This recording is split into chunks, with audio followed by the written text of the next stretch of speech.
கஷ்டம்தான். வறுமையை விரட்டுறதுல தான் ரொம்ப கஷ்டமாக இருந்துச்சு. நான்லாம் பார்த்தீங்கன்னா நான் ஐஏஎஸ் ஆகிற வரையுமே எங்கள் வீட்டில் குடிசை வீடு தான், லைட்டு கிடையாது. அந்த ரயில்வே ஸ்டேஷனில் மட்டும் 3 hour பேஸ், எப்போ பார்த்தா 24/7 லைட் இருக்கும். ஸோ அதனால் காலேஜ் முடிச்சுட்டு வரும்போதே நான் ரயில்வே ஸ்டேஷன் போயிடுவேன். ஃபுல்லாக படிச்சுட்டு ஒரு மணி வரையும் படிப்பேன். படிச்சுட்டு அந்த புக்கையே நம்ம தலையில் வச்சுட்டு படுத்துறது. என்னைக்கு நம்ம ஒரு மனிதன் கம்ஃபர்ட் ஜோனில் இருக்கிறாங்களோ அப்போ முன்னேற்றங்கள் கிடையாது. எப்போ நம்ம கம்ஃபர்ட் ஜோனில் இருந்து வெளில வர்றோமோ அப்போ தான் நமக்கு முன்னேற்றம். ஸோ இப்படி தான் அந்த பூதலூர் ரயில்வே ஸ்டேஷன் தான் என்னுடைய ஐஏஎஸ் கனவை நிறைவேற்றியதுன்னு சொல்லலாம். எங்கள் அம்மாவுக்கு நான் எம்எஸ்சி முடிக்கும்போது பார்த்தீங்கன்னா எல்லாரும் ஊரில் எத்தனாவது படிக்கிறேன்னு கேட்டிங்கன்னா அவங்க 12வது சொல்லி முடிச்சுட்டு அதை காலேஜ் ஃபஸ்ட் இயர் 13வது நல்லா படிக்கணும். எங்கள் அம்மா சொல்லுவாங்க, எப்பா நல்லா படிக்கணும்ப்பா. என்னம்மா படிக்கிறதுன்னு கேட்டால் என்னன்னு தெரிலப்பா, ஊர் உலகமே உன்னை பாராட்டணும்ப்பா, பெரிய படிப்பா அப்படிம்பாங்க. அந்த ஸ்கூல் டேஸை தாண்டி காலேஜ், கல்லூரி, அந்த கல்லூரி தருணம் எப்படி இருந்தது உங்கள் லைஃப்பில்? கல்லூரி தருணங்கள் நிறைய பேருக்கு பார்த்தீங்கன்னா கல்லூரி ரொம்ப கனவுகளோடு போயிட்டுருக்கும்பாங்க. எனக்கு ஐஏஎஸ் தான் பலவிதமான சிகப்பு, ரெட் லைட்டு இப்படி ஆகணும் அப்படின்னு சொன்னிச்சு. கஷ்டம்தான். வறுமையை விரட்டுறதுல தான் ரொம்ப கஷ்டமாக இருந்துச்சு. நான்லாம் பார்த்தீங்கன்னா நான் ஐஏஎஸ் ஆகிற வரையுமே எங்கள் வீட்டில் குடிசை வீடு தான், லைட்டு கிடையாது, லைட் கூட இல்லை, லைட் கூட கிடையாது. அப்போ படிக்கிறதுக்கு ரொம்பவே சிரமப்பட்டிருப்பீங்க. ஆமாம். பார்த்தீங்கன்னா அப்போ ரேஷன் கடையில் இருந்து தான் மண்ணெண்ணெய் வாங்கணும். அந்த மண்ணெண்ணெய் வாங்கி நம்ம விளக்கில் ஊற்றி தான் படிக்கணும். ஸோ அந்தளவு விளக்கில் உட்காந்து ரொம்ப நேரம் படிக்க முடியாது. கீழே குமிஞ்சிக்கிட்டு எவ்வளோ நேரம் தான் படிக்க முடியும்? அந்த அளவுக்கு பவரும் லைட் இருக்காது. அதனால் நான் என்ன செய்கிறது, பூதலூரில் ரயில்வே ஸ்டேஷன் இருந்துச்சு. அந்த ரயில்வே ஸ்டேஷனில் மட்டும் 3 hour பேஸ், எப்போ பார்த்தா 24/7 லைட் இருக்கும். ஸோ அதனால் காலேஜ் முடிச்சுட்டு வரும்போதே நான் ரயில்வே ஸ்டேஷன் போயிடுவேன்.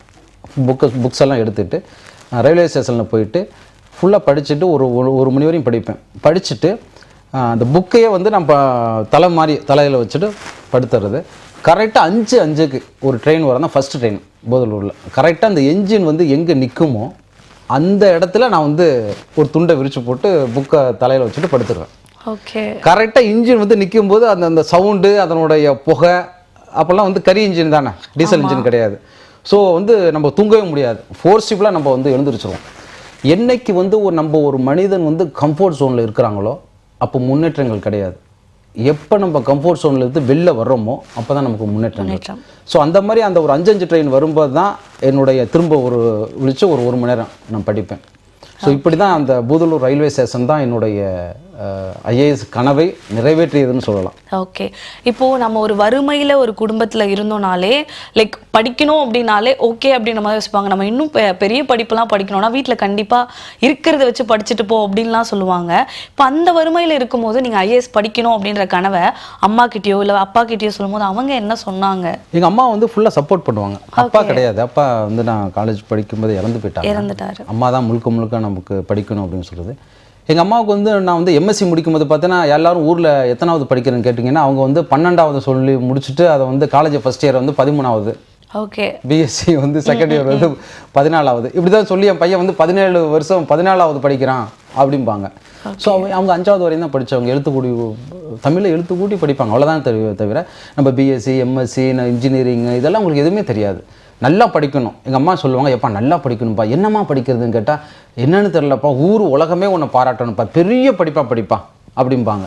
ஸோ அந்த பெரிய படிங்கிறது நான் எம்எஸ்சி முடித்த பிறகு இதுக்கு மேலே என்ன பெரிய படிப்புங்கும்போது அதுதான் மாஸ்டர் டிகிரின்னு சொல்கிறோம், அதுக்கு மேலே கிடையாது. ஸோ அப்போ தான் பார்த்தா இந்த ஐஏஎஸ் அப்படிங்கிறது இந்தியாவிலேயே இன்றைக்கி பார்த்தீங்கன்னா டஃபஸ்ட் எக்ஸாம்னு சொல்லலாம். எஸ், கிட்டத்தட்ட 10 லட்சம் பேர் எழுதுகிறாங்க.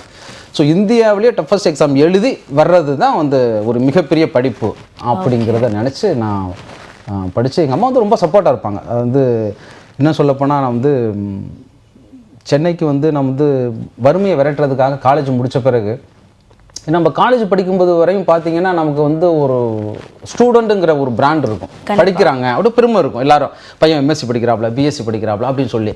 ஆனால் இந்த மொமெண்ட்டு நீங்கள் முடிச்சிட்டின்னு வச்சுங்களேன், எம்எஸ்சி அடுத்த செகண்ட் அன்எம்ப்ளாய்மெண்ட்டுங்கிற ஒரு பிராண்ட் வந்துடும். அது ரொம்ப கொடுமையான விஷயம். அதாவது படிக்கும்போது பாராட்டின எல்லாருமே என்னப்பா பண்ணிக்கிற, படித்து முடிச்சிட்டியா, வேலை இல்லையா அப்படிம்பாங்க. வேலை இல்லைன்னு சொல்கிறது ரொம்ப கஷ்டமாக இருக்கும். அந்த டயத்துலையும் எங்கள் அம்மா பரவாயில்லப்பா, நீ படிப்பா, என்ன வேணாலும் படிப்பா, உனக்கு வேலை கிடச்சிரும்ப்பா அப்படின்னு சொல்லுவாங்க.